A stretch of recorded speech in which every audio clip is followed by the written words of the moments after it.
We deal with the past in every moment of our lives, whether we acknowledge it or not.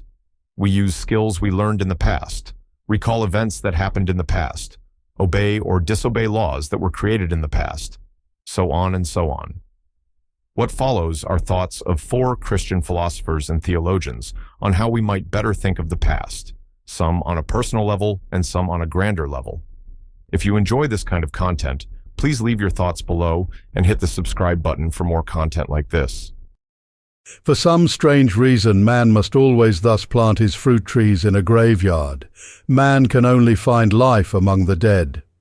Man is a misshapen monster, with his feet set forward and his face turned back. He can make the future luxuriant and gigantic, so long as he is thinking about the past. When he tries to think about the future itself, his mind diminishes to a pinpoint with imbecility, which some call nirvana.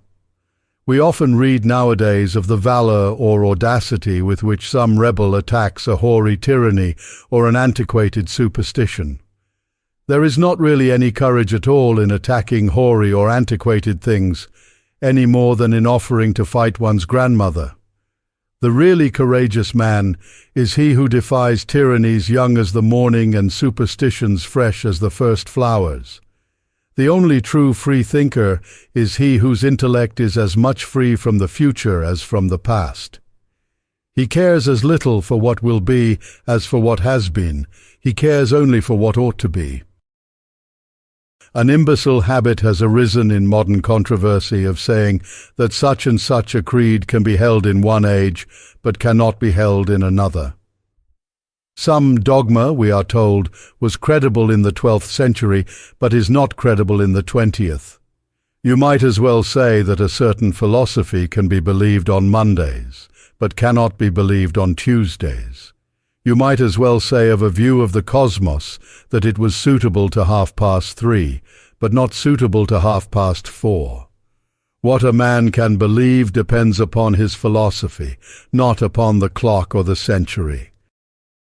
There are 2 ways of enjoying the past, as there are 2 ways of enjoying a foreign country.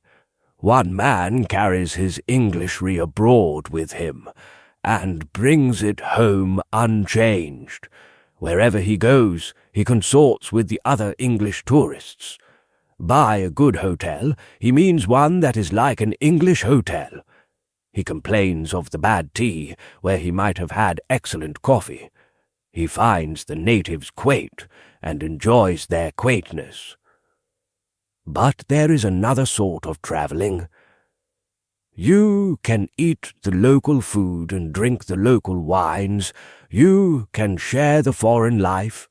You can begin to see the foreign country as it looks, not to the tourist, but to its inhabitants.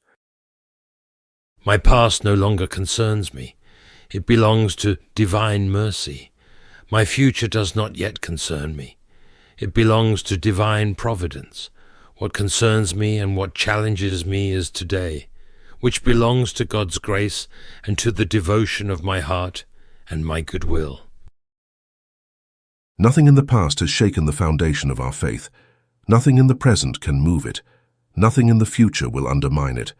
Whatever may occur in the ages to come, there will always be good reason for believing in Jehovah and his faithful word. The great truths he has revealed will never be disproved. The great promises he has made will never be retracted.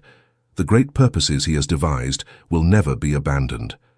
So long as we live, we will always have a refuge, a hope, a confidence that can never be removed. I will bear you up when you turn grey is not just a promise for those in old age, but it is also a promise to the people of God at any and every period between their birth and their death.